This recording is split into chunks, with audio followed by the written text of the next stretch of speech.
Liefeld era X-Force back there. There's what? Oh god. Liefeld era X-Force. Where do you see that at? I'm missing it. It's laying right there on top of the Dollar I'm Comics probably book. blocking Must have been some mistake. It's got to be a mistake. It's in the Dollar Comics. When you look around and just see random Liefeld laying around, though, that's the benefits of actually having like a podcast in person. Because you don't. Well, I don't just look around my office and see random Liefeld, but No, you don't might. see any Liefeld in my office. No. But you can when you're recording live from inside a comic shop, like we are right now, for episode 180 of the Southern Fried Geekery podcast. I do. What happened? Nothing. Nothing? Keep going. Okay. Well, I did. See, Hurry up! I'm not Don't used get it messed wrong. I'm not used to being able to see you guys. This is weird. This is the second time post-pandemic that we are live back in person, and I like it. It's good stuff. I appreciate the fact that we can do this again. It's nice. I am, as always, Caleb Alexander McKenzie. Matt Trogdon. And I'm Craig Lance. And it's good to be back. How were your collective weeks since last we saw? About 7 days. I made that dad joke before you could, Craig. Sorry. It's all good. Yeah, mine was all right. Had my eyes checked on Friday, which is always a bad thing for a diabetic because they have to dilate your eyes, so you're pretty much blind for a day. Oh, yeah. Yeah, so. That's But not yeah, good. I'm good. Nice. Now, Matt, you were not with us last week. You took a little vacation. I was out of town. I went to Chicago. It was really nice. Didn't get to explore as much as I wanted to. Was going to hit a local museum that has a history of Marvel Comics exhibit, but they were sold out. Oh, So I missed something. I'm going to have to try to catch that some other time. I wish it was more expansive than just Marvel Comics, but hey, I'll take it. yeah. Did you fly or did you drive? Oh, no, I flew. Yeah. I'm jelly. I love Chicago. Favorite city. It was nice. Didn't get to do as much in the city, as I could have because we spent most of our time going, outside of Chicago to friends' houses. But the city's coming back alive. Nice. I've been told. My girlfriend lives there, and she told me yesterday. She's like, "Well, the city's kind of back. I almost got run over by a Bentley, and then I was catcalled by a panhandler within 10 minutes." That's how you know you feel alive. That's how the city's She's like, living again. "The city's back." Well, I'm glad you had fun. You missed a great interview. We had a good time. We got together with Dalton Shannon and Wells Thompson to talk about their new Kickstarter Mechaton, which everybody should run out and back if you haven't yet. It's good stuff. So great 2 words, conversation. ketchup cannon. Ketchup cannon. Yeah. Giant hot dog stand robots. I mean, that's freaking Ketchup cannons. awesome. But yeah, we got to take a look at some of the art on that. So if you're listening to the show, you missed that interview, go back and check it out. It was a fun time. We had a really, really good time. I love those guys. I'm trying to line up a conversation with Mayday Tripp, who did the colors on that book. That'd be nice. We haven't ever interviewed a colorist on the show. I need to reach out and make that happen though. But it's cool to see just the breadth of the work that those guys are doing. So yeah, go check that out. But in the meantime, while you were on vacation, did you happen to get a chance to read any comics? I read a bunch. Nice. So 3 that I'm going Was to it mention. 50? Was it 50 specifically? Yeah. No. What about 50? Oh, yeah, no. You weren't one-ups, Craig. I don't care. Don't miss a chance to put yourself over.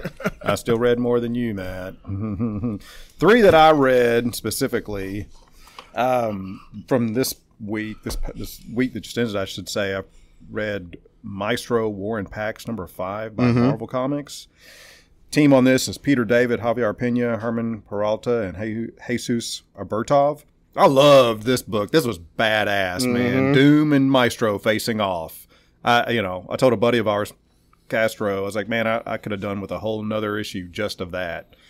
Peter David's doing so well in the writing on this, and the art is just killer, man. I love the art on this book. Dude, his Doom one-liners in that book, just they keep me in stitches. Yeah, Peter David's he's so dependable, man.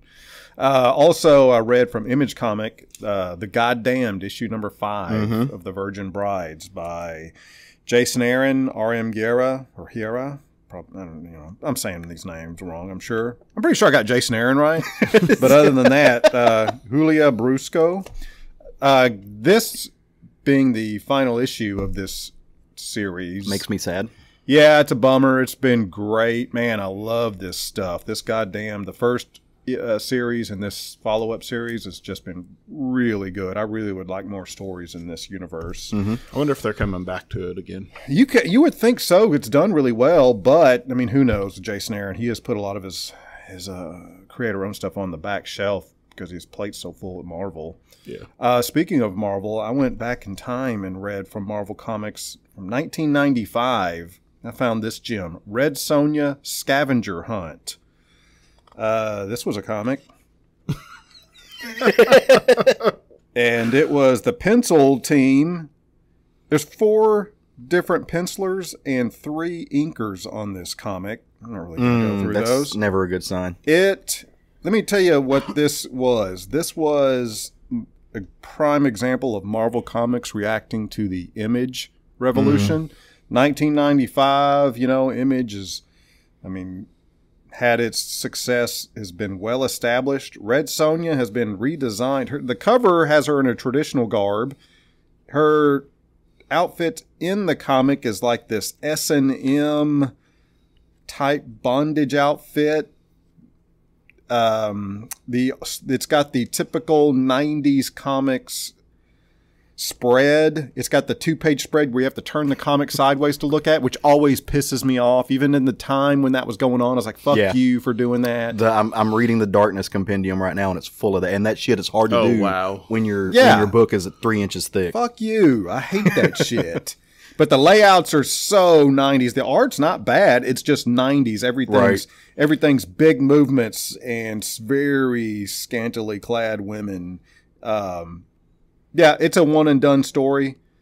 I can't imagine, why. Now, the book is called Scavenger Hunt. Did they at least include a list of things that you should go find in the book?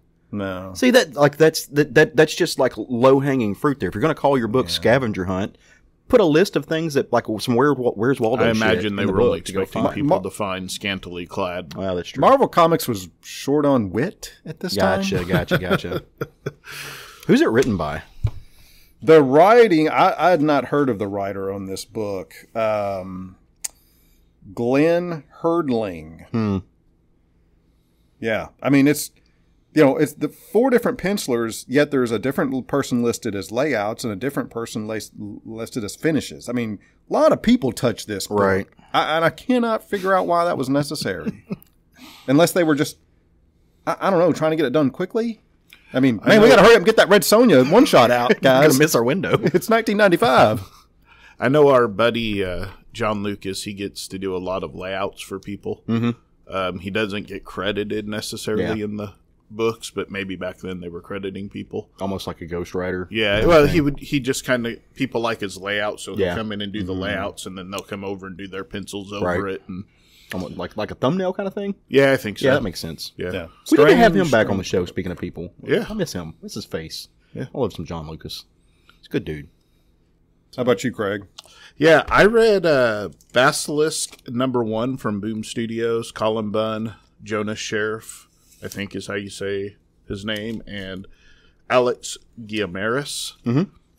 So, yeah, this book was really interesting. A lady is camped up in this town talking about how it's the end of the world, or at least her world, because she knows she's about to start something she can't finish. She's hanging out at a cafe, and a lady comes in with a veil on her face, and come to find out she's part of a group that has supernatural powers that killed her family, the other lady's family, and now is going to team up with this lady to kill the people that killed her family. So that helped kill her family. So interesting first book in the series. Nice. X-Men #20, of course, Marvel Comics, Jonathan Hickman, Francesco Mobley, I think is how you say his name, and Sonny Cho, or Gao, I'm sorry. Yeah, this was a really good issue into this series. For the first time in a while, it felt like the story's finally going somewhere. You have the start of Nimrod gets launched in this series, or in this issue. Yeah, just really good stuff. Mystique is pissed off. She wants Destiny back really bad, and it's not going to happen because she failed. So shit's about to go down on Krakoa. So The interesting thing for this book, because I read this too, and I was trying to make sure that's what I was looking at. It was like the Mystique book. I love that they timed this, and I don't know if it was on purpose or not, but I love that they timed this with the actual onset of Pride Month. Yeah. Because it came out like for a long time. Like I've always said, no, like Mystique and Destiny raised a kid together. Like they were a couple. They were very obviously like a kind of this queer. Well, I mean, it's a thread couple. that he set up way back in the Hoxpox stuff, and now it's finally as Hickman tends to do. He sets these threads and comes back later to them. But yeah, this was a really good issue. Yeah, and then Deadly Class number 46, which I spelt deadly. I combined the A and the D. So it's Dedly. Yeah. I too can write. It's Image Comics, Rick Remender and Wes Craig. This just continues to be one of my favorite books, for no other reason. Rick Remender just being a snob about music through the entire issue, every issue. Every issue there is at least 2 to 3 pages just about music. And they've taken like a 10-year jump in time. They're now at the end of the 90s.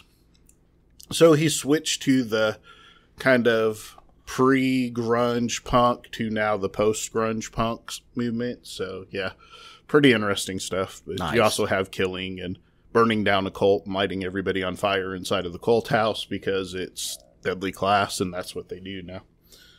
I feel like that's just what cults do. I don't know if that's just what they do in Deadly Class. The group that is no longer in the school where they learn to be assassins, the ones that have survived, now are hunting down people like these cultists and killing them. And it's also doing flashbacks to their last year in school, where apparently they turn on the entire school and kill everybody. But it hasn't fleshed that out yet. I got to get on that. I still haven't read that. I need to. Did you ever? I know because music plays such a big part of it. Did you ever listen to is there a decent soundtrack for like the one season that they did of the show? You know, I haven't looked it up, but I'm sure there is. Yeah. There needs to be. You think as much as music plays a role in that the soundtrack to that first season would be cool? Well, you know, it started in the late 80s, which was a huge time for music. And maybe that's just me personally because that's when I was in high school. But there was so much going on in music in the late 80s. It makes sense that it plays a large part of the story. If you're going to do a story about kids in school, even if it's a murder school, music's got to play a part of it. Yeah. Speaking of soundtracks, if you want to listen to a really good soundtrack, you should check out the soundtrack for the Cruella film that just came out. Amazing soundtrack. Not so amazing movie, but amazing soundtrack. Really, like lots of Ike and Tina Turner, Zeppelin's on there, lots of like mid-70s kind of like funk and punk kind of stuff. So good stuff. Yeah. Roger made me go watch that with him this week. Mistakes were made. So... I have thoughts. Yeah, because you posted that, my wife wants me to take her to a movie now. So it's not a terrible movie. I'm not trying to say that by any means. It's got its moments. I think it had a weak opening. I think they didn't land the ending. The second act of it's phenomenal though, which is it was good. Since we're here, before you start your short stack, before before you shart. Did anybody watch at least the first episode of Sweet Tooth yet? I have not. Roger and I are going to watch that together, but because of weekends, that's when he works. So we're definitely going to check that out. I watched the first episode. Pretty good entrance into the series. So nice. Yeah. Fuck it. Why not? Have either of you watched like the MODOK show? I have not, but I hear really good things about it. I tried it. It's not for me. Which it's that kind of comedy. I just don't. It's not for me. So that's not saying it's not good or bad. I tried to check it out. It's just not. Was it in the Harley Quinn vein? Because if it was, I'm totally down for that. I think it's close to that, but I also haven't seen Harley Quinn. Okay. It kind of has this Adult Swim-ish type thing to it. Patton Oswalt's I think Harley awesome. Quinn would be up your alley. Yeah, I just haven't seen it. Man, I used to love Adult Swim. Yeah, me too. But I'm not into comedy though. So I mean, that's just never been my cup of. Love the Harley Quinn movie is what he told me. Yeah. The second one's not bad. The first one's hot garbage. There's 2 Harley Quinn movies? Well, there's Suicide Squad and then there's Birds of Prey. Yeah. They're both Harley Quinn movies. I did enjoy the Birds of Prey movie. That moment where she shoots up the thing of cocaine and it just goes flying everywhere is awesome. But that's not on my short stack. My short stack this week consists of, every once in a while, I enjoy swinging by, Barnes & Noble because it's nice to go into a bookstore every once in a while, check things out. And I always swing by the graphic novel section. A few weeks ago, I did that. Picked up this book called Fire on the Water by Scott McGregor and illustrated by Gary Dumm. It's a period piece. It's fictional, but it's based on real life events. So apparently, the turn of the 1900s, up near Lake Erie, these people were digging a tunnel for water to help move stuff. And of course, when you're mining, gases and everything, dangerous. Lots of people died. The whole building exploded. So he takes this event and he connects it with this. They use a fictional name, but they link it to this inventor who was an African American inventor named Garrett Morgan Sr., who obviously invented a bunch of things that he never got credit for because he was black and turn of the 1900s it just didn't work out. White people stole his inventions.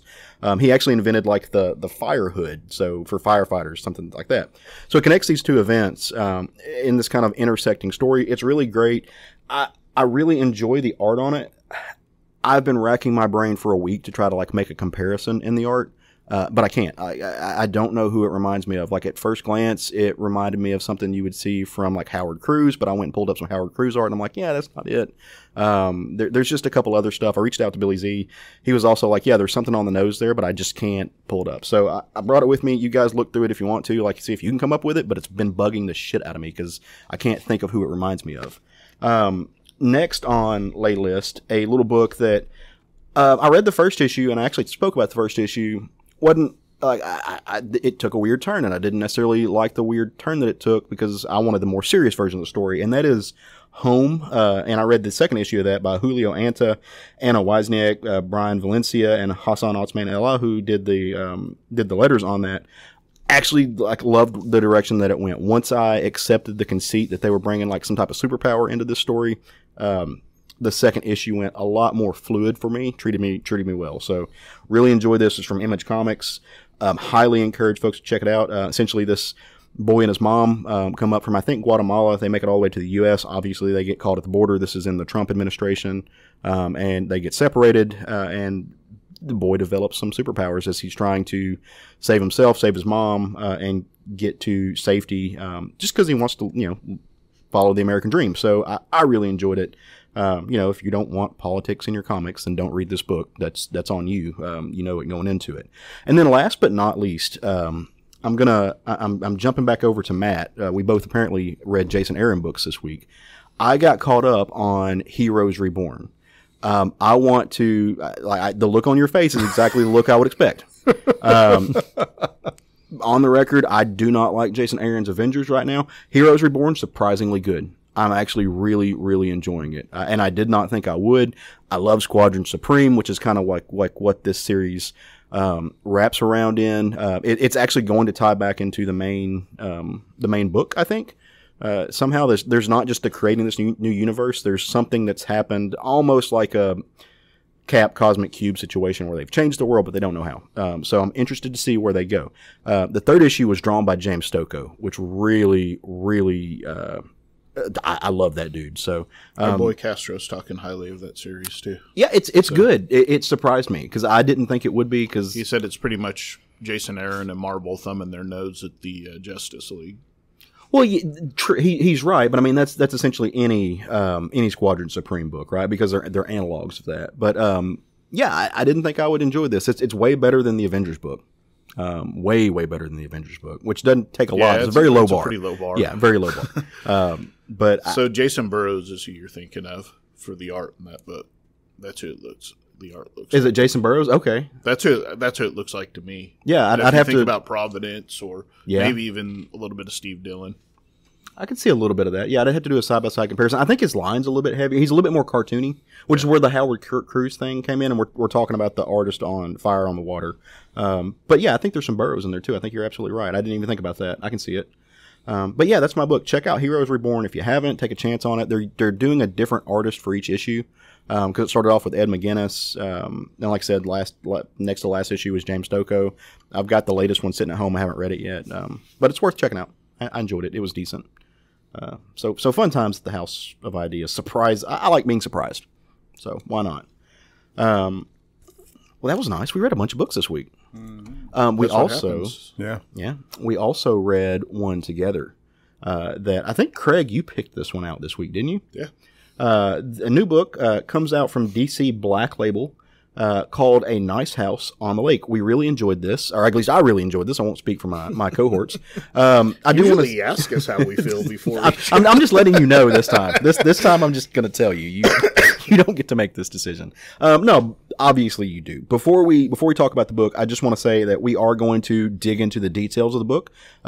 This is why we do a roundtable. When we all read the thing, we all want to like bounce ideas back off each other, and so you can't really do that without spoiling a few things. So check the show notes. Obviously, you're hearing this now. If you haven't read it yet and you want to, hit the pause button. Go read it. Go consume this media, and then come back and hear our thoughts on it. If you want to add your thoughts to it, maybe we left something out. Maybe you had a thought that needs to be expressed. Jump over to our Facebook page. We have a little group going there. You can talk to us about anything. We post all the episodes there. There's threads. I would love it if more people would post on there. You can check us out on Instagram and Twitter. We're at SFG Podcast on both of those. Or maybe you're not into social media and you just want to fire off an email. You can do that, southernfriedgeekery@gmail.com. We would love to hear from you. So, all right, now that we've done our due diligence, we've done the right thing, we've given a spoiler warning, we can talk about how you guys felt about Nice House on the Lake. Craig, what'd you think? Yeah, I don't know. I didn't know anything about this book going into it. I just had been hearing a lot of good stuff on the internet because DC now comes out on Tuesday. So by the time you get to the shop on Wednesday, if it's a DC book, people are already talking about it. And I had been hearing really good stuff about this book. And I got to the store, and there were a few left on the shelf. And I'm like, well, from what I've heard, we need to probably talk about this book. And boy, am I glad we did. It was a very, very interesting book. Mm-hmm. Not to me. Didn't like it? I hated it for the reason I hated the MTV's Real World. And that's all I could think when I was reading this. Like, oh, I remember the Real World. Fucking hated that show. God damn it. Just taking up Headbangers Ball time. Next. This book is not taking up Headbangers. No, because Headbangers Ball has been dead for a long time. I think by the end of it, Headbangers Ball needed to die. Yeah. And yet Real World is still going. When they brought it back. Yeah. There was just, it wasn't the same. So just keep pouring salt, why don't you? I get it. It was definitely it's based on the conceit of bring a bunch of not really strangers, but kind of strangers into the same house, see where they go. I thought it was a good, like, getting the gang together story. I typically enjoy those. I enjoy those more than I don't, I think, with the conceit of this lays a decent foundation. I thought it was fun.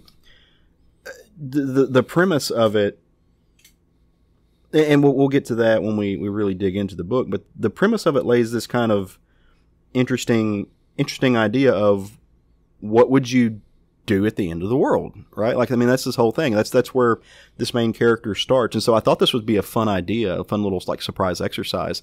One of the first thing that the main character kind of asks, or gets asked by this shadowy figure who ends up playing a much larger role than we think of, is, how do you think the world is going to end? Or how would you, I guess, want the world to end? Maybe, really? And so, Craig, we'll start with you. How do you think the world's going to end?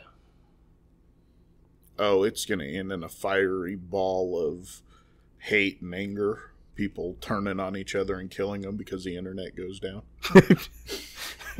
Matt, what do you think? Yeah, sure. It's just going to end?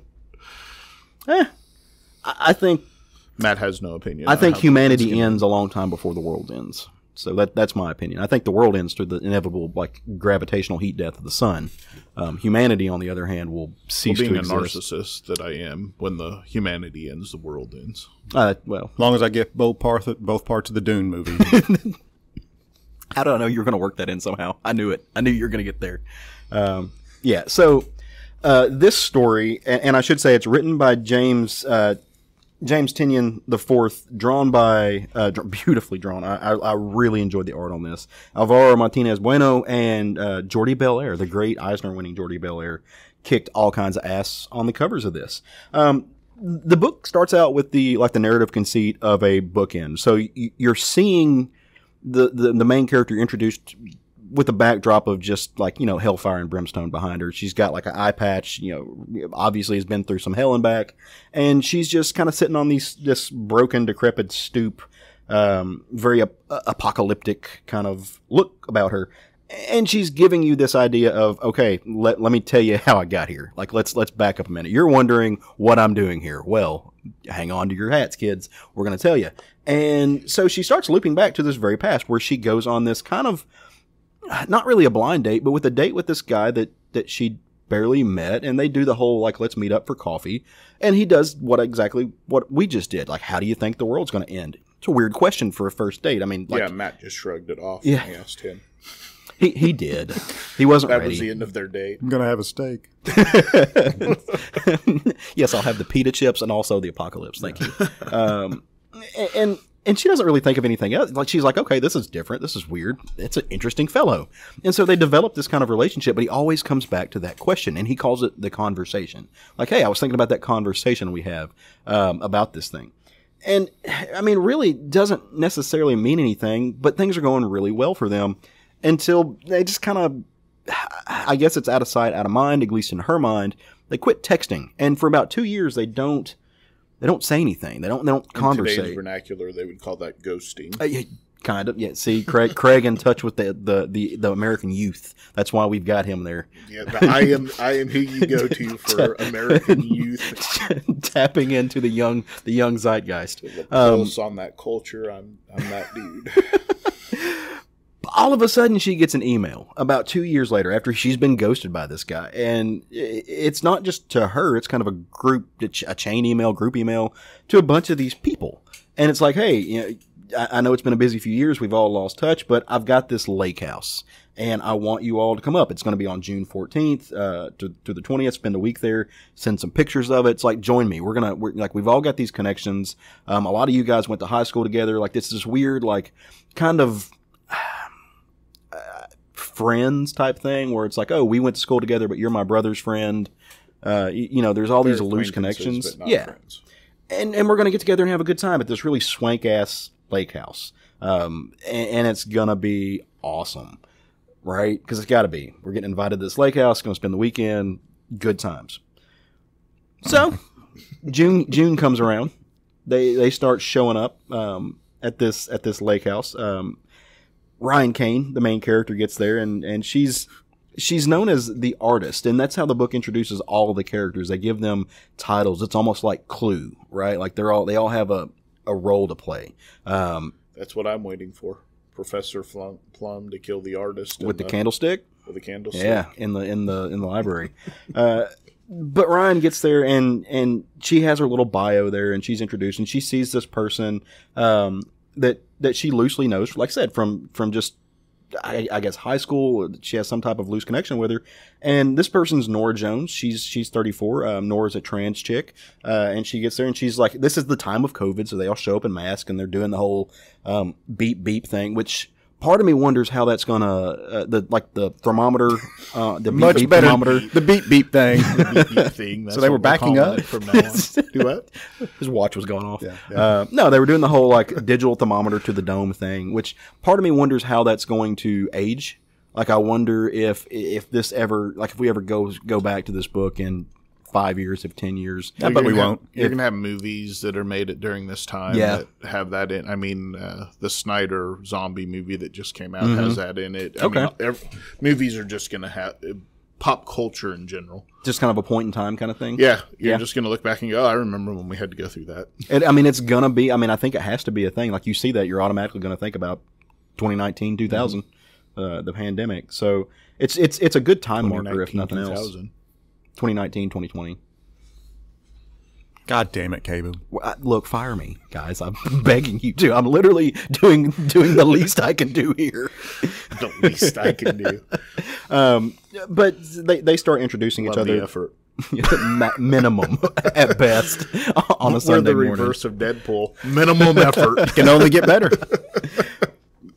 As these characters get introduced, you're introduced to a guy named David. He's the comedian. They just start all meeting up, and everything's cool. Like, this place is swank as shit. Leather couches, gigantic TV. Obviously, like, millionaires own this quote-unquote cabin on the lake. It's just badass.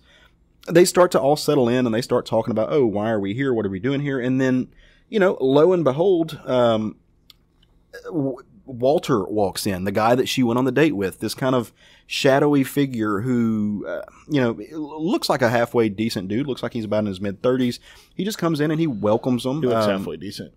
Like he's fit, but he's not. So the book doesn't draw him to be like model-esque or anything. Like he's not some dude who you see working out on Instagram. He's just kind of He's this. more like Craig than Matt.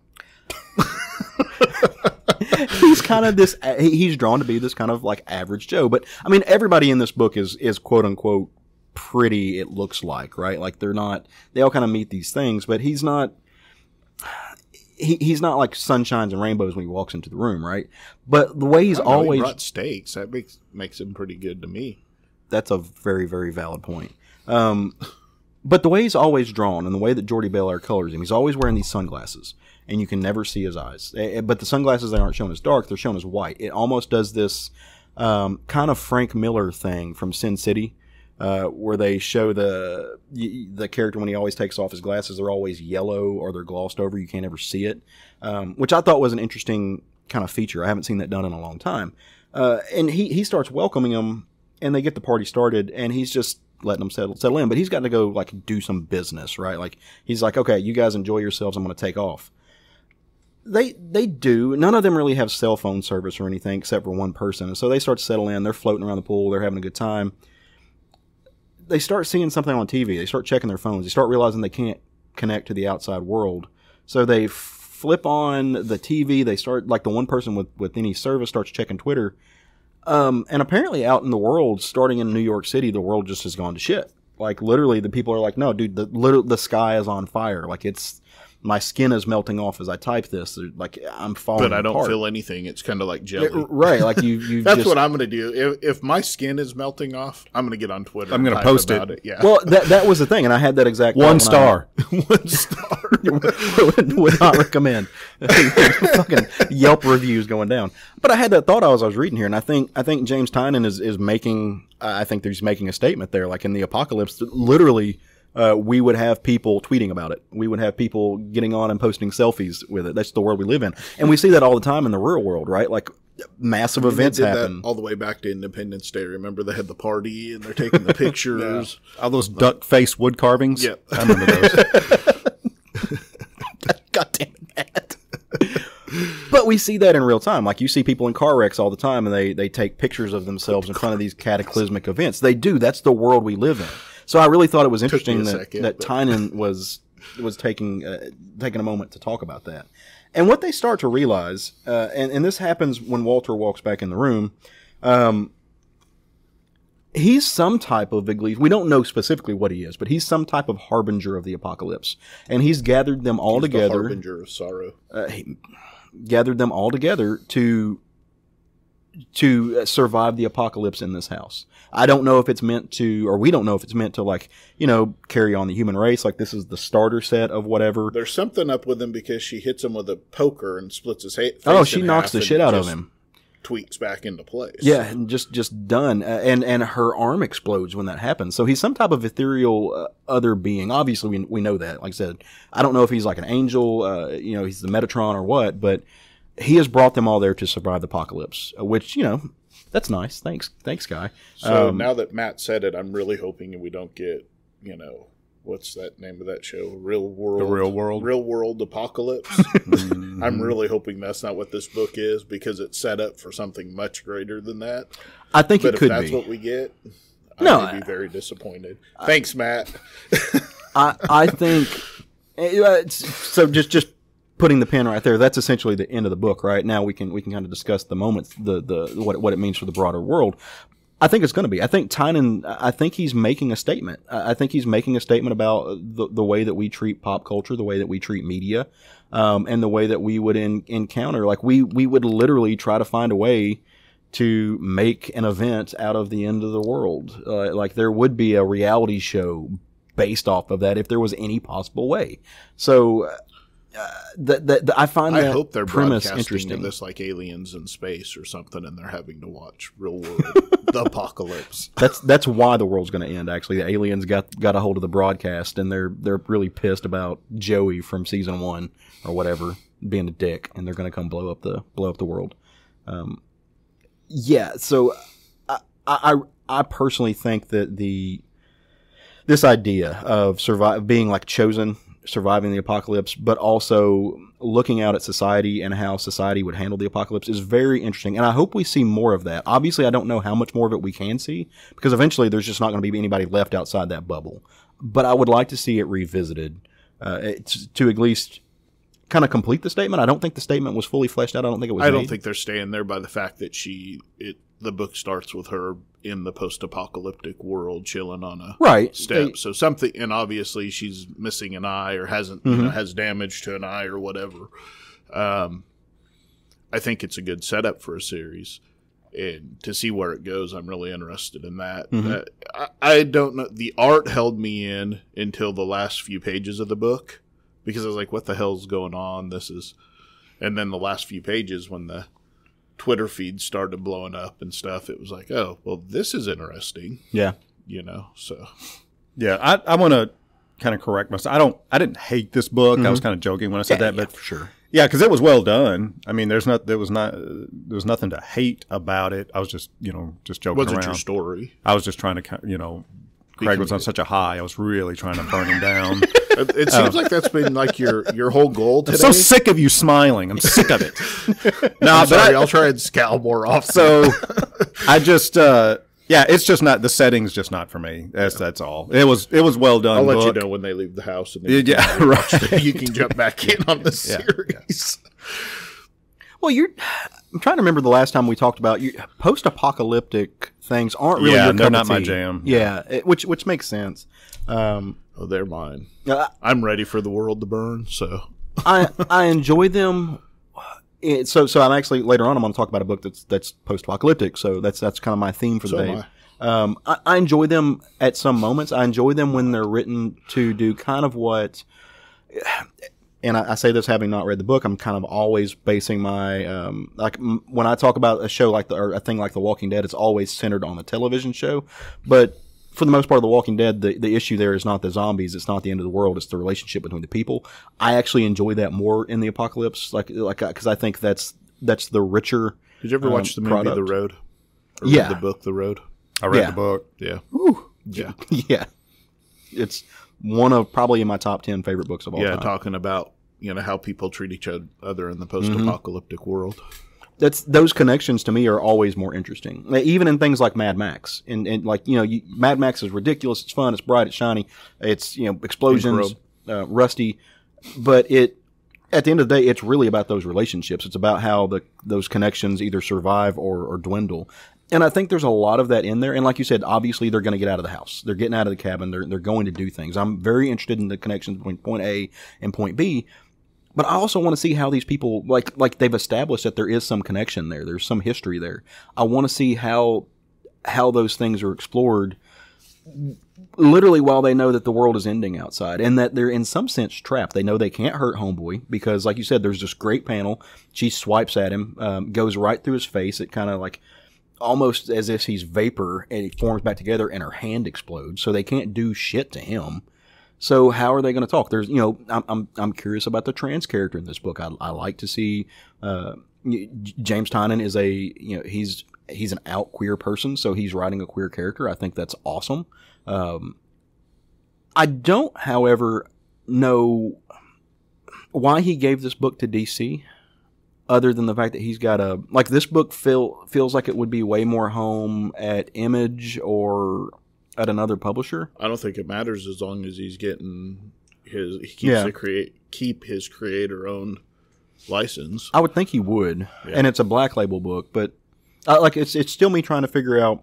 Obviously, it ties into Sandman. It's a Vertigo book. That's what it is. It's a Vertigo book. It should be, but it's DC Black Label. It's me as a person not being able to quite figure out what DC is doing with Black Label, other than just putting it on. Here's everything. good news: the people at DC can't figure out what they're doing. So I'll say a lot of that going around. So when DC figures it out, they'll let us all know. Yeah, maybe that's why Maybe that's why I'm confused by it. And that's totally a selfish thing on my part, right? Like, I only want to be able to know, I like to know in general kind of this broad understanding of what a publisher does. Like, I know... Big mistake. Could be. I think you're trying to... Pretty much you have the main line at DC and then everything else goes under right. Black Label. Or I'm sure it will all be retitled Vertigo now that there's big changes coming at DC again.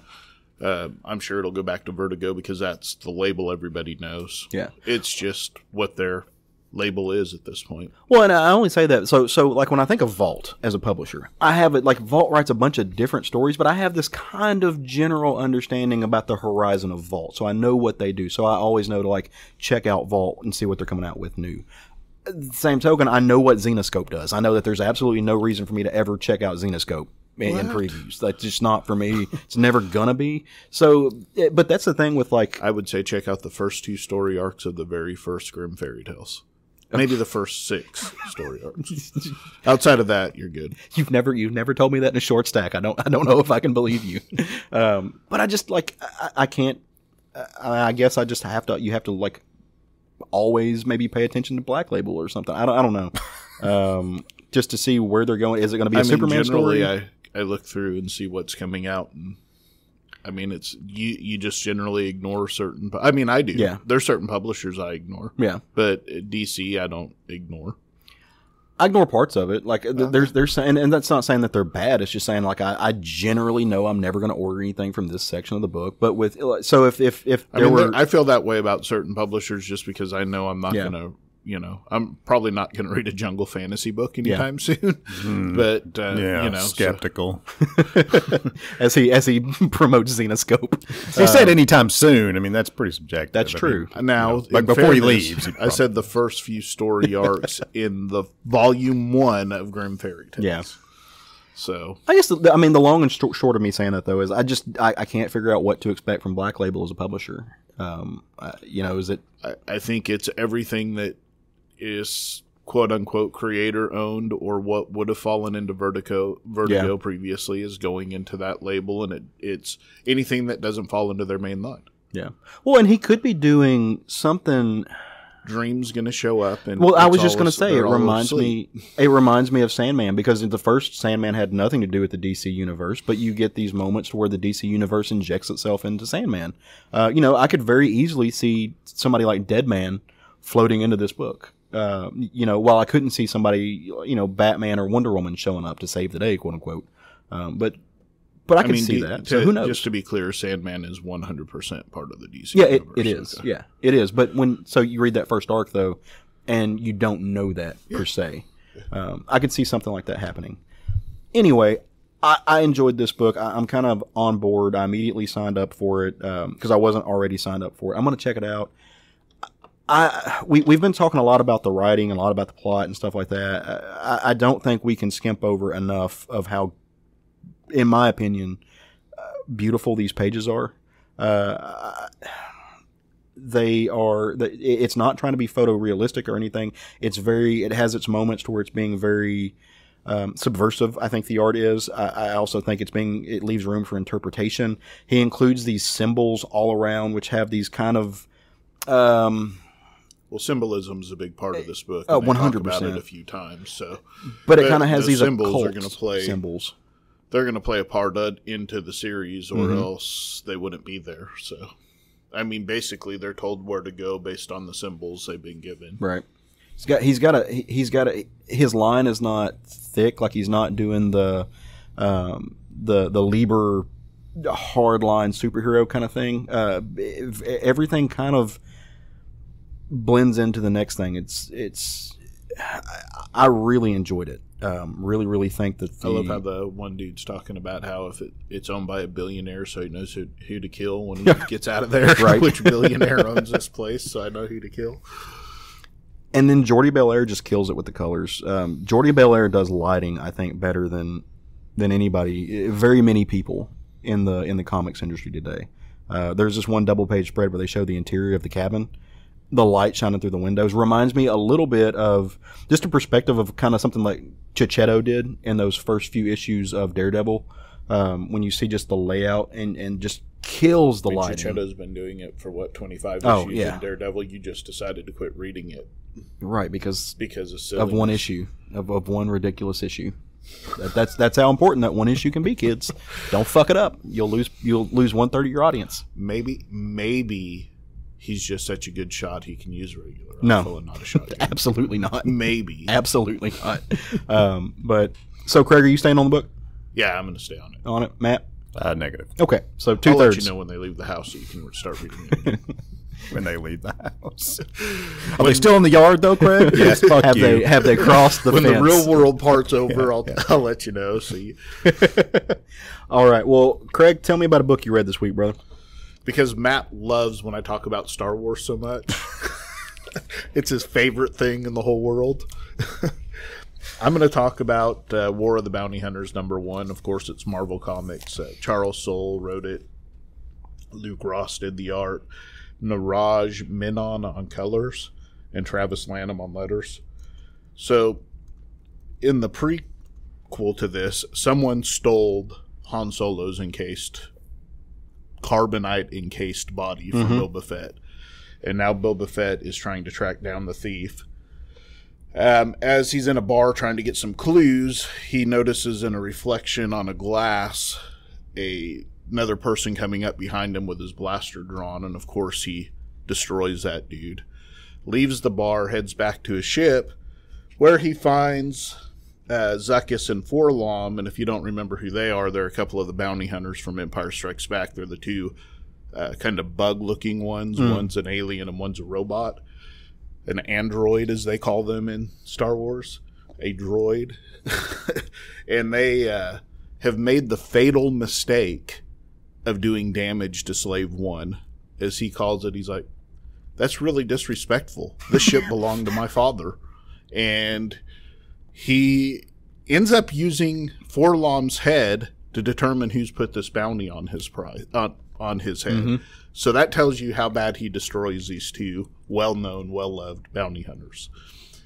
And so, come to find out, it's Jabba the Hutt. He goes back to Tatooine, where he confronts Bib Fortuna. And Bib Fortuna, and he's trying to get in to see Jabba to reconcile this. So he's like, listen, I know I'm hunting it down. I realize I lost the prize, but I'm going to get it back. And Bib Fortuna's like, well, that's fine, but Jabba the Hutt's not here. He's left to go retrieve the body already.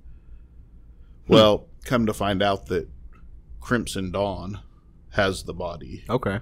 And Crimson Dawn is being ran by Kira, now that Darth Maul is dead. And Kira is Han Solo's ex-girlfriend, if you remember from Solo. So, really entertaining, really good first story in this arc.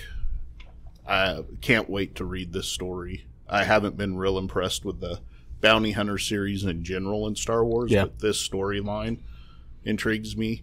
And the fact that Bib Fortuna is giving him set shit, and we now know that later he kills Bib Fortuna, if you've seen the end of Mandalorian.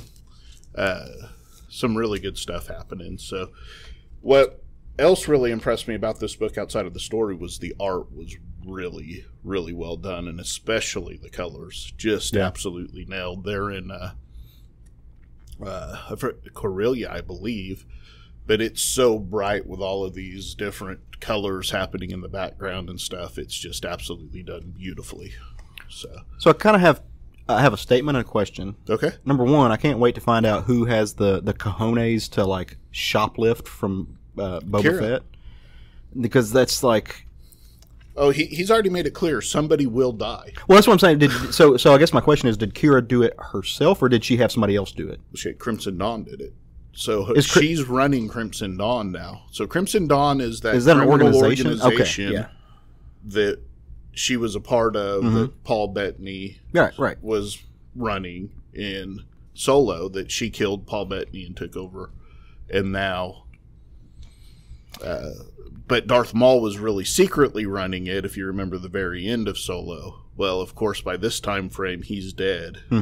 And so now she's in charge. Yeah, that's what I'm saying. Like, I wonder what actual person she had to go, like, yank it out of his ship. Because I wouldn't want to be that guy. So what happened is in the prequel, whatever you want to call it, to the series, the prelude, he had stopped. Han Solo was kind of melting in this carbonite, and so he took him to a doctor that he knew, and he had to run an errand for the doctor to get the doctor to fix it. When he came back, the doctor was dead and Han Solo was missing.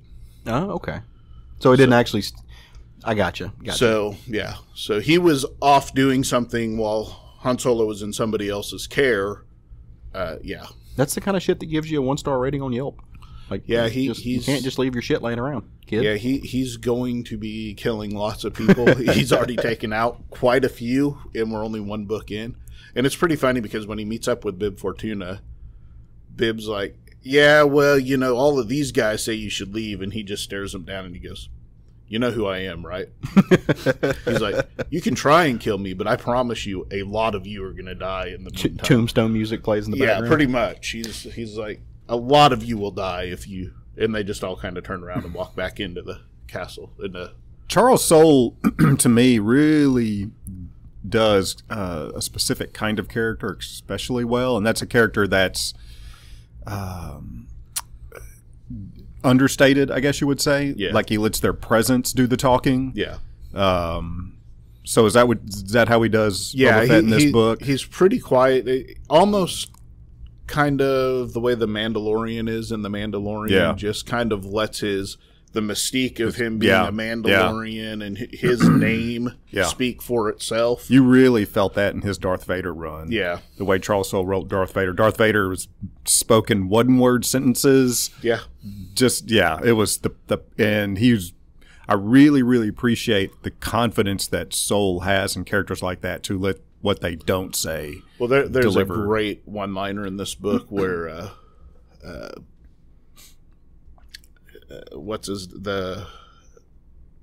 Zuckuss shows up and his ship has this little explosion on it and he's just looking at him like, really? And then Forlom shows up and he goes, I should have known bugs always come in more than one. Yeah. I was thinking about what you just said. That's interesting about talking about the understated characters. Charles Soule is not my favorite writer. The book that I love the most of his is his book from Image, Curse Words, which is very overstated, like that, very larger than life, very colorful. Which Ryan Brownie did the art on that. So the thing about Soule and the reason why you like that, in what Matt's saying too, is he writes the villain as the protagonist very well. So whether it's Darth Vader, whether it's Boba Fett, whether it's Sinestro, the dude from Curse Words, he wasn't a real protagonist. He wasn't a good dude. Yeah, he's a very flawed person. Yeah. He writes these people that are villains or not even anti-heroes, but not good people as the protagonist very well. Yeah. He doesn't write heroes very well, in my opinion, but he does the other very, very well. That makes sense. Yeah, I just thought it was funny, like I said, with Matt saying like these very quiet moments and stuff like that. When I'm like, my favorite version of his is some dude named Wizard who has a talking koala. Yeah, So but he turned into a koala to save her life and a platypi. Yeah. So good stuff. Yeah. I get my other kind of question, and it may be something that I misunderstood. So. No, I did misunderstand it. I just connected the dots in my head. Jabba the Hutt's influence on this. I was thinking like, why did Jabba hire somebody to go steal it? But Crimson Dawn did that. Jabba was going to get it back from Crimson Dawn stole it. Jabba the Hutt didn't like the fact that somebody else had it because it made him look weak. Right. So he put a bounty on Boba Fett's head because Boba Fett let his prize get stolen, and so now he's also he's personally going to retrieve. Which can't be good for Crimson Dawn. No, like the fact that Jabba goes out and does anything. Well, and on his way there's a big conversation between him and some of the other Hutt cartels. Mm-hmm. So they're all talking about like, well, if she's in charge, then she's maybe pretty dangerous because she took out the other dude because they don't know that Obi-Wan actually kills Darth Maul. Right. So they're just like, oh, if she took out the other dude, she's got to be pretty dangerous. Yeah. So well, they're not wrong. Yeah. So I can't imagine Boba Fett. I keep doing that. Jabba the Hutt's going to go in there and leave her in charge. Yeah. That would be a dangerous mistake. Well, keep me updated. Curious how this plays out. Of course, this is only a couple years before they all die, because this is in the time frame between Empire and Return of the Jedi. He only has a couple years before Leia strangles him to death. I like Craig's injection there. It's like, well, yeah, they're doing a lot of hard work. It doesn't fucking matter. But There's a book that takes place now that's part of canon where one of the alien species that Jabba kind of enslaved and made work for him all the time, they call Leia the Hutt Killer or Hutt Slayer because she killed them and freed their people. So she's just a hero to this entire alien race. For nice. She really is everyone's princess. Yeah. So, Matt, tell me about something lighthearted and fun. I'm going to do the opposite. Came to the wrong guy for that. So, book I'm going to talk about, this was a surprise for me. This book is from Fantagraphics. It's called The Antisocial Network, Red Room. This is by Ed Piskor. So I was aware of this book very much so because I follow Ed Piskor and Jim Rugg's YouTube channel on the reg. I'm on their YouTube channel constantly. I love their YouTube channel. Specifically, one of the things they do is they're going through each Wizard magazine, starting with the first one. And I was a huge Wizard magazine fan as a kid. Pretty awesome. And it's amazing. Yeah. It's amazing for them to read through these things and just... It's kind of like a church going through the Bible, doing verse by verse through the Bible, except it's for comic books. And they're not pulling any punches either. And it's amazing. Their insight's great. Of course, I'm remembering how much I enjoyed the magazine. And they do a lot of great stuff on their page. One other thing I'll mention that I'm absolutely loving, they're going issue by issue on Watchmen. And they're picking up stuff on Watchmen that I'd never heard anybody mention before. I never noticed myself. Every time I watch something on the Watchmen, I learn something new, and I'm continually awed by it. Yep. It's incredible, that book. Yeah, anyway, so I was aware of this book because he pushes this at the end of every video. Hey, getting ready to launch Red Room. Red Room's coming. And he's describing what it is. And it says right on the cover, it's the setting of this book is murder on the dark web for fun and profit. So the setting is people watching these things happen. Shit. Streaming murders. It's advertised, see rivers of gore, see illegal acts of carnography and degradation via the live on the webcam.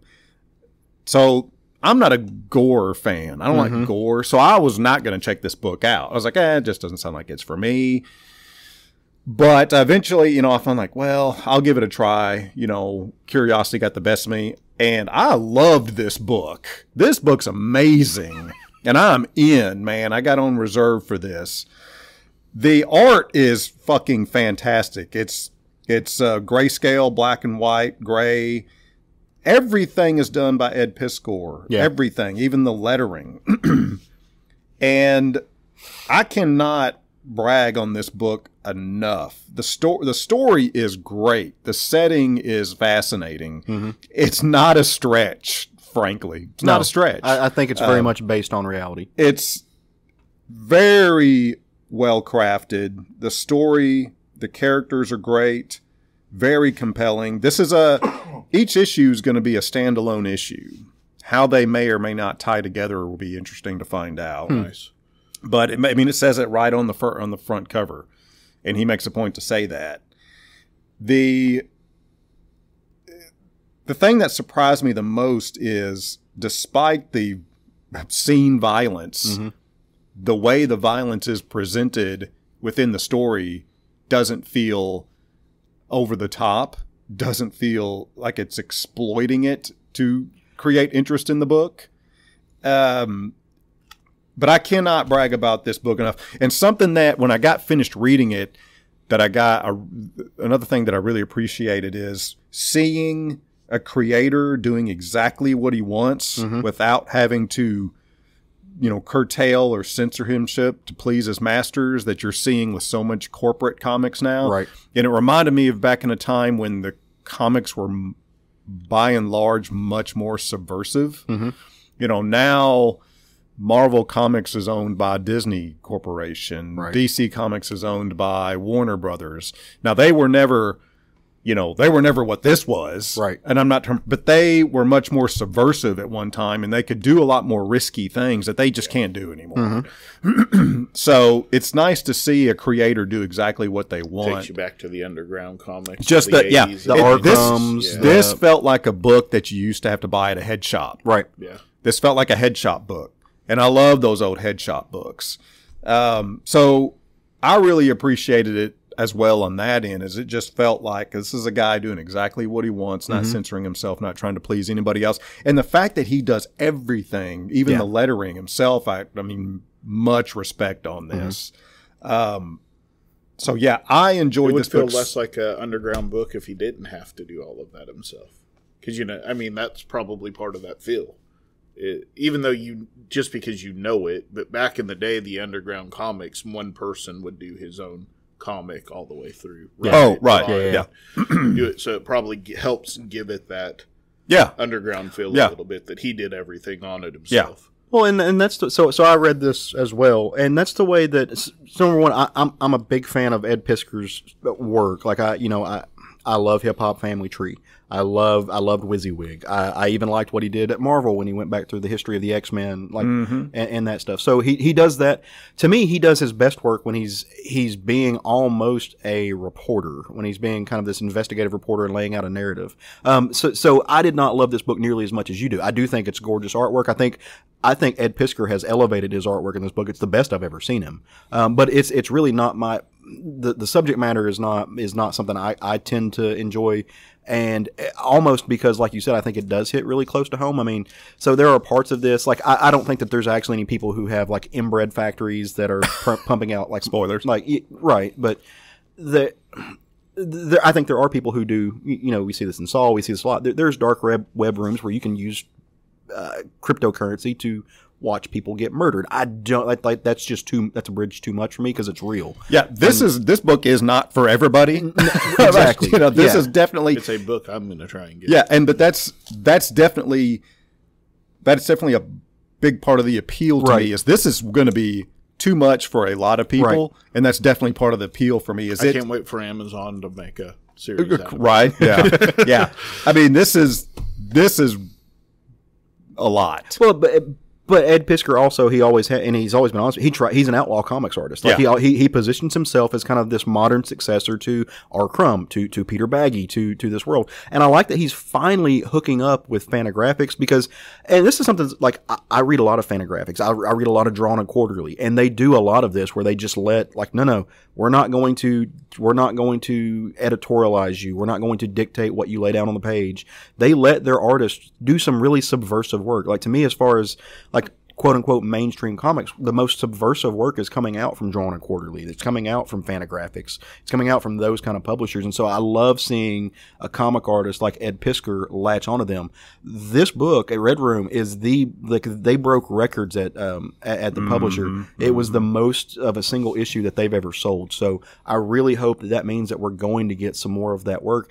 And it's not like Drawn and Quarterly and Fantagraphics and publishers like that are getting like overlooked and ignored, but it would be awesome if they would get a bump. If they would start doing, because most of the time they do just, kind of hardcovers, or they do these collected editions. Fantagraphics tends to do collected hardcover books. Right. And so I would love to see them get more into the floppy game and come out with some monthlies and stuff, if they're going to be done in the spirit of what Ed Piskor has done here. It's actually so much so that when he said it was Fantagraphics, I was like, oh, that's interesting. Yeah. It's a floppy and it's Fantagraphics. Yeah. Would love to see them take that and go down that road. Yeah. So it's, if I can't get the first one, I may have to borrow yours. Yeah.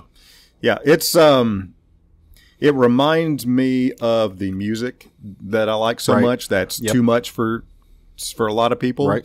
So it's definitely that kind of setting. This is my, this took me back to my. Is too much for a lot of people. Don't you dare!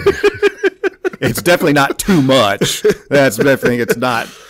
But it reminds me of my day. This is like Danzig, Metallica, and Slayer feeling put to comic book. I really. That's our second Metallica reference in one episode. There was another Metallica Harbinger of Sorrow. Oh, It's a harvester of sorrow. Oh, it is, isn't it? Damn Just it. like a Nickelback fan did not know Metallica songs. Yeah. I'm just upset you didn't include Anthrax in that. When you I mean, I can't name them all. I just named the big three. I mean, I could name them all. You want to give up your time? You guys Matt just whipped out a scroll from his back pocket, and it's still rolling down the street. So, well, nice, dude. I'm really glad you enjoyed that. I thought you would when I read it. So I wanted you to read it. I'm glad you got it read. Yeah. Thanks for giving that to me, because otherwise I might have been like, I might have just. I wasn't going to say that I gave it to you. I was going to check with you after the show and make sure that they didn't charge you for that book, because I put it in your pull box here at the shop. Yeah. But yeah, nice. That makes me happy that you enjoyed it. I really like that. Take a chance on stuff. It pays off. When it pays off well. Mm-hmm. So, all right. Well, I'm going to tell you guys about the end of a book that I think we did this as a roundtable at one time. And this past week, the book wrapped up. It completed, and that book is Family Tree by Mr. Phil Hester, Jeff Lemire, Eric Glapster, and Ryan Cody, who also worked on the book. Now, this is the end, and I said earlier I was going to talk about a post-apocalyptic book. That's exactly what this book is. It goes from the start of the apocalypse to not the end of the apocalypse, but at least the end of these characters, and you get it made a left turn at the end of the second arc that I did not see coming, and I thought was awesome. So, when we read this book, it was about this young girl whose skin is turning into bark, like she's becoming a tree. By the end of the book, she has became a tree. She is rooted, and almost this, as if she tapped into the green, and took control of nature, and nature fought back against humanity. That is what the apocalypse is. The trees, roots reach up and grab people, and it almost acts as if it's a contagion. It's a better The Happening story. Kind of, which that, again, we're talking about low bars. But what happens in this, it's not just that the plants like strangle people. It almost acts as a contagion. Like if whatever roots that the character who turned into the tree gets to them, it turns them into wood. It turns them into bark. It has wiped out most of humanity. But as you might expect in a good post-apocalyptic story, sects of humanity have started fighting back. Like there are militant groups in here who are trying to kill her, and it's almost as if she's the world tree in a sense, because her brother, who turns into the main character. I think he was always set up to be the main protagonist, but it turns into that at the end of the book, because the book's not going to sit there and watch a tree the whole time. She is literally the family tree. Yeah, exactly. Well, and her dad started off as that too, right? But they stopped. And the grandpa. Yeah. And so, so her brother and her brother's wife and her mom are still among the living, like they're still in the world, and they are doing their best to protect her. Now, like Craig just alluded to, and this is where I said it was kind of like the green, or even maybe the Wakandian spirit world. The young girl, she has tapped into the spirits of her ancestors. And she's sitting there with her grandpa. Now, the brother's been carrying around this wooden hand the whole time.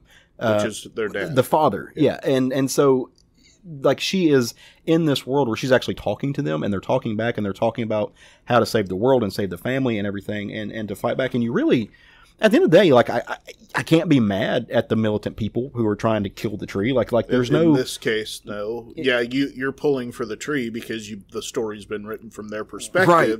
Yet this tree is what ended the world. Is the catalyst for the apocalypse. Is the harvester of sorrow. Yeah, literally. But you still love her, and you're still rooting for this family. You're rooting for the brother. By the end of the story, it doesn't. It's not really a happy ending. It's not a sad ending though. It's kind of like it's an ending that opens itself up to other stories. It's open ended. It allows itself to go on. But what you see is them protecting the next generation, and it's almost. I mean, at the end of the day, it's very easy to make the bridge. The generation that came before squandered the natural resources. They abused the earth. The earth fought back, but the earth is not necessarily trying to wipe out humanity.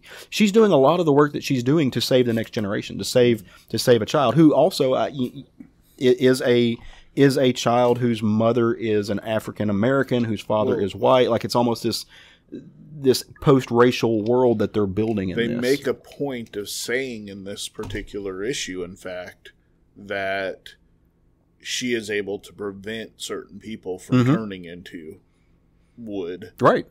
She's able to do that. So, I mean, that's why he hasn't, or the child hasn't. Right. Even though theoretically one of them should have, because they're in that family tree. But she's able to stop that. So it's a hard reset for humanity in many ways. Yeah.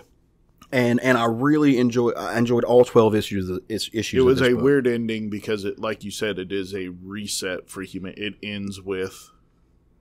It's a post-apocalyptic book that ends on a positive note, ending really the only way it could end. But well, so I don't know if it's the only way it could end, but it's. I mean, it makes complete and perfect sense that a person like Phil Hester and Jeff Lemire would end it in this way. Like this is the type of story that I love. It reminds me a lot of not necessarily in plot or in theme, but in spirit and in emotion and in the familial ties. Reminds me a lot of Jeff Lemire's earlier work, Underwater Welder.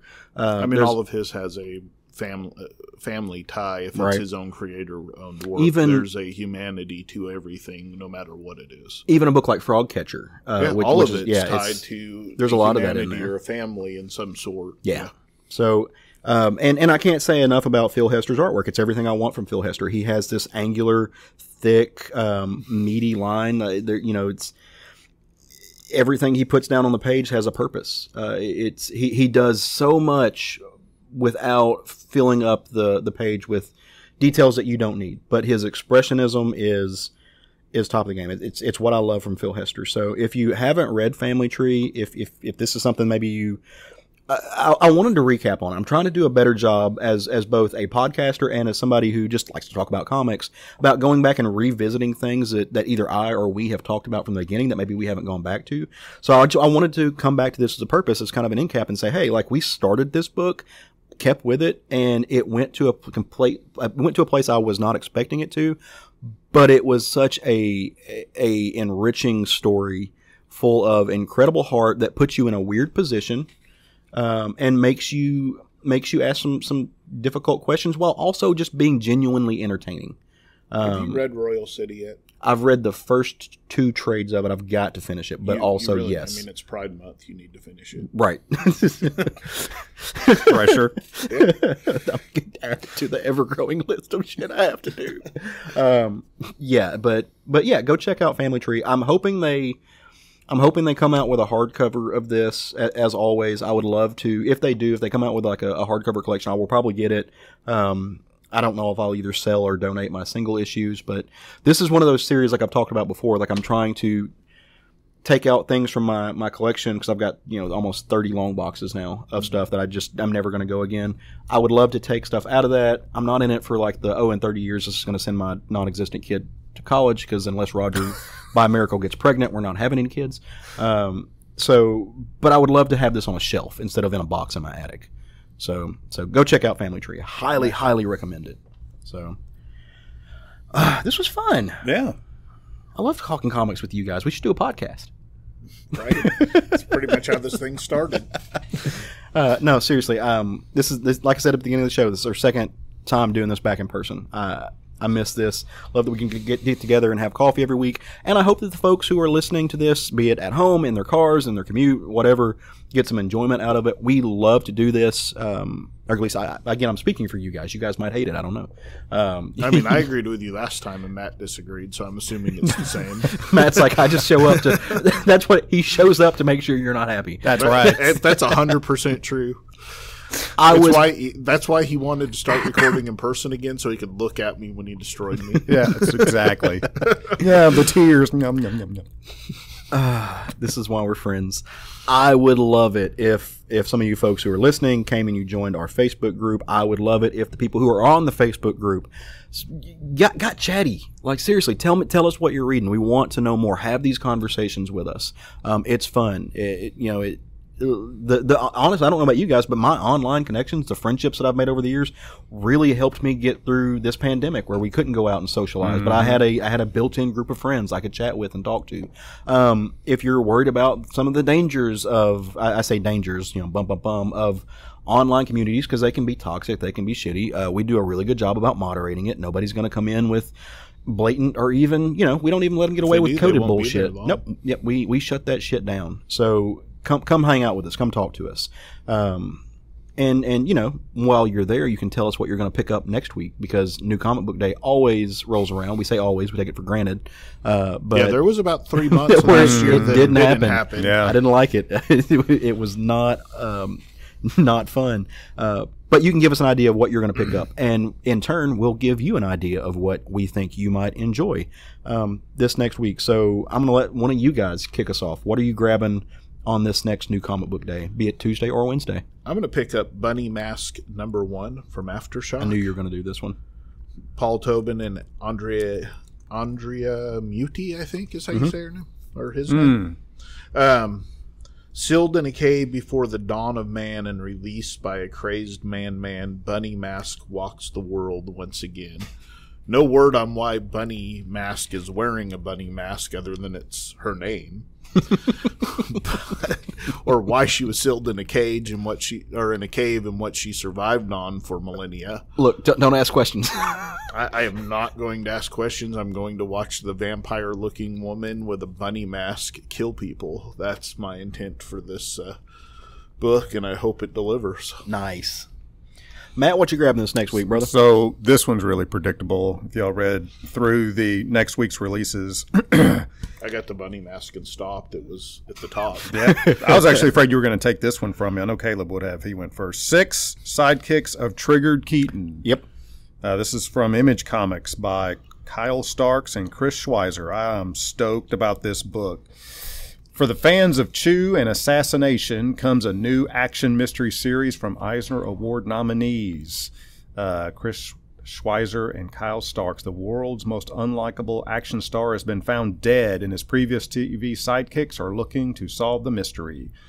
I look forward to everything that Kyle Starks does, that he's attached to, so I'm stoked about this. Did you read Rock Candy Mountain? Of course. So that's this team back together. That's the two people who are on that book. So, and which really surprised me when they didn't. They told you some other books, like you said.